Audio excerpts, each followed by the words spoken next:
Hello friends, good evening, नमस्कार। मैं उपमा stars to learn में आपका हार्दिक स्वागत करती हूं और आज हम एक नए टॉपिक के साथ फिर आप सबके सामने हैं। हमारे भारत के प्रमुख पर्यावरण आंदोलन।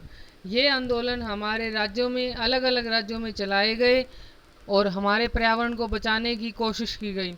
तो इस टॉपिक को हम बिल्कुल आसान वे में करेंगे, एकदम कहानियों की तरह। तो चलिए चलते हैं सीधा टॉपिक पर। भारत के प्रमुख पर्यावरण आंदोलन।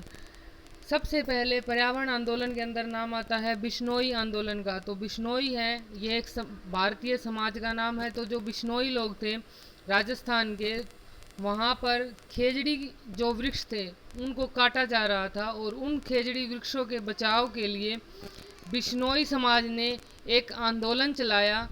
और इस आंदोलन के जो प्रणेता थे, इस आंदोलन को जो शुरू करने वाले थे, उनमें सबसे पहला नाम आता है संत जम्बो जी।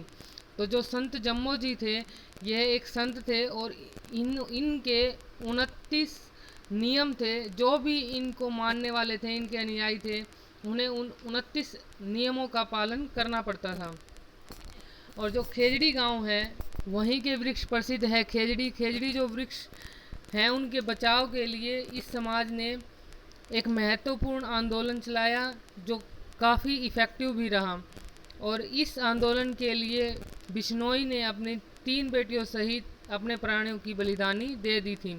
जो खेजड़ी जो वृक्ष हैं, ये वृक्ष हमारे वनों के लिए, जानवरों के लिए और दवाई के लिए, सभी के लिए बहुत महत्वपूर्ण है। और इसी महत्ता की वजह से ही यह आंदोलन चलाया गया था। तो आगे चलते हैं। चिपको आंदोलन। चिपको आंदोलन दोस्तों मेन से हमारे उत्तर भारत में चला था। तो जो हमारा वर्तमान का उत्तराखंड है, वहाँ के चमोली जिला में रैणी नामक गांव के अंदर काफ़ी बार एग्जाम्स में देखा गया है कि इसका गांव भी पूछा जाता है। तो या तो ऑप्शन में रैणी गांव होगा या गोपेश्वर, इन दोनों में से जो भी आपके ऑप्शन में हो वही टिक कर देना। तो जो वर्तमान का उत्तराखंड है, उसका जिला है चमोली और वहाँ का गांव है रैणी, जहाँ से चिपको आंदोलन चलाया गया था। तो यह कहाँ से चला था? उत्तर भारत के उत्तराखंड से। गांव है रैणी और ज़िला है चमोली। और ये चला था 1973 में, 1973 के अंदर। और चिपको आंदोलन के प्रणेता थे चंडी प्रसाद भट्ट, सुंदरलाल बहुगुणा, कामरेड गोविंद और गोरा देवी। इन चारों में से जिसका भी नाम ऑप्शन में हो वही टिक करना है। तो सबसे अधिक नाम जो देखा गया है वो गोरा देवी और सुंदरलाल बहुगुणा का नाम ही एग्जाम्स में देखा गया है। तो ये जो आंदोलन था, ये मुख्य रूप से पेड़ों के बचाव के लिए चला था, क्योंकि जब वहाँ पर बहुत अधिक मात्रा में, उत्तराखंड में बहुत अधिक मात्रा में पेड़ काटे जा रहे थे, तो लोग पेड़ों के बचाव के लिए पेड़ों को जाके चिपक गए थे। और इसी चिपकने की वजह से इस आंदोलन का नाम पड़ा चिपको आंदोलन। आगे चलते हैं। अप्पिको आंदोलन। जैसे ही चिपको आंदोलन है, ऐसे ही इसका मिलता जुलता नाम है अप्पिको आंदोलन। चिपको आंदोलन तो चला था उत्तर भारत में और अप्पिको आंदोलन चला है दक्षिण भारत में। दक्षिण भारत में जो कर्नाटक है, उत्तर भारत के उत्तराखंड में चला चिपको और दक्षिण भारत के कर्नाटक, मतलब कि जो हमारा दक्षिण का एरिया है, यहाँ पर है हमारा एक राज्य कर्नाटक। और इस कर्नाटक राज्य के उत्तर में जो कन्नड़ का क्षेत्र है, वहाँ से अप्पिको आंदोलन की शुरुआत हुई थी। और यह 1983 मतलब कि 1983 में चलाया गया था। अप्पिको आंदोलन के प्रणेता थे श्री पांडुरंग हेगड़े। और इसका नारा, अप्पिको आंदोलन का जो नारा है, यह काफ़ी बार एग्जाम्स में पूछा गया है कि बचाओ बेलेसु मत्रु बलिसु नाम का जो नारा है, यह किस आंदोलन के लिए प्रसिद्ध है? तो यह अप्पिको आंदोलन के लिए प्रसिद्ध है और इसका अर्थ होता है बचाओ, बढ़ाओ और काम में लाओ। आगे चलते हैं।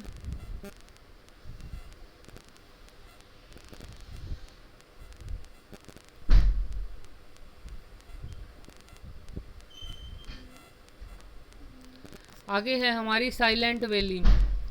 जो साइलेंट वैली है, यह है केरल में। केरल की जो शांत घाटी है, यह साइलेंट वैली के नाम से प्रसिद्ध है। तो जो शांत वैली मूवमेंट है, शांत वैली जो आंदोलन है, यह केरल के कुंती पुंज नाम की नदी के पास चलाया गया था, और इसे चलाया गया था 1973 में, मतलब कि 1973 में। इसे चलाने का मेन मकसद क्या था कि इस घाटी के ऊपर बहुत ज़्यादा जो ये नदी है कुंती पुंज, यहाँ पर कुद्रेमुख नाम की जल विद्युत परियोजना चलाई जा रही थी, और इसे ही रोकने के लिए और इस नदी के बचाव के लिए यह आंदोलन चलाया गया था। और घाटी को साइलेंट वैली, मतलब कि जो यह घाटी है शांत घाटी, इसे राष्ट्रीय पार्क भी घोषित कर दिया गया है। तो कहाँ पर है साइलेंट वैली? यह है केरल में। तो काफ़ी बार क्वेश्चन पूछा गया है कि जो साइलेंट वैली कहाँ पर है, ये केरल में है, और जो शांत घाटी आंदोलन था यह भी केरल का ही था। ये कब चलाया गया था? 1973 में। आगे चलते हैं, नर्मदा बचाओ आंदोलन। तो जो नर्मदा बचाओ आंदोलन है, इसके प्रणेता थे मेधा पाटेकर, और इनके सहायक रहे अरुंधति रॉय, बाबा आमटे व अनिल पटेल। तो दोस्तों, जो एग्ज़ाम्स में काफ़ी बार नाम देखा गया है वह है मेधा पाटेकर, अरुंधति रॉय और बाबा आमटे का। अनिल पटेल का नाम अभी तक नहीं देखा गया है, तो इसलिए यह ध्यान रखना है कि इन चारों में से जो भी नाम ऑप्शन में आ जाए उसे ही टिक करना है। और नर्मदा बचाओ आंदोलन चलाया गया था 1989 में। कब चलाया गया था? 1989 में। नर्मदा बचाओ आंदोलन का मुख्य उद्देश्य क्या था, यह जानना बहुत ज़्यादा ज़रूरी है। तो जो नर्मदा बचाओ आंदोलन है, इसका मुख्य उद्देश्य था जो नर्मदा नदी है इसके ऊपर बहुउद्देशीय जल विद्युत परियोजनाएं और भी बहुत सी परियोजनाएं चलाई जा रही थी, जिससे क्या हो रहा था कि धीरे धीरे नर्मदा नदी का जो जल है वो कम होता जा रहा था, और इसी नदी को बचाने के लिए यह आंदोलन चलाया गया था। तो कई बार एग्ज़ाम में क्वेश्चन पूछा जाता है जल पुरुष के नाम से। तो जल पुरुष जो है वो नर्मदा बचाओ से संबंधित नहीं है। नर्मदा बचाओ आंदोलन अलग है, और जो जल पुरुष है यह अलग आंदोलन से संबंधित है। तो इसीलिए जो जल पुरुष है यह है राजेंद्र प्रसाद, और जो नर्मदा बचाओ आंदोलन है इसके प्रणेता है मेधा पाटेकर, और उनके सहायक कौन है? अरुंधति रॉय, बाबा आमटे व अनिल पटेल। और यह ध्यान रखना है कि कब चलाया गया था? 1989 में। आगे चलते हैं, आगे है हमारा जंगल बचाओ आंदोलन। तो जो जंगल बचाओ आंदोलन है यह मुख्य रूप से चलाया गया झारखंड के सिंहभूम क्षेत्र से, क्योंकि वहाँ पर जो साल के वृक्ष थे उनकी जगह सागौन के पेड़ लगाए जा रहे थे, और इन वृक्षों को बचाने के लिए जंगल बचाओ आंदोलन चलाया गया था। और यह ध्यान रखना है कि कहाँ से चलाया गया था? झारखंड के, और झारखंड में कहाँ से? सिंहभूम नामक क्षेत्र से। और भी बहुत से हमारे महत्वपूर्ण आंदोलन रहे हैं, जैसे मिट्टी बचाओ आंदोलन है, इसमें मेन नाम आता है बाबा आमटे का, जो कि कहाँ से हैं? मध्य प्रदेश के होशंगाबाद से। और गंगा मुक्ति आंदोलन यह बिहार से में चलाया गया था, और इसके प्रणेता हैं अनिल प्रकाश।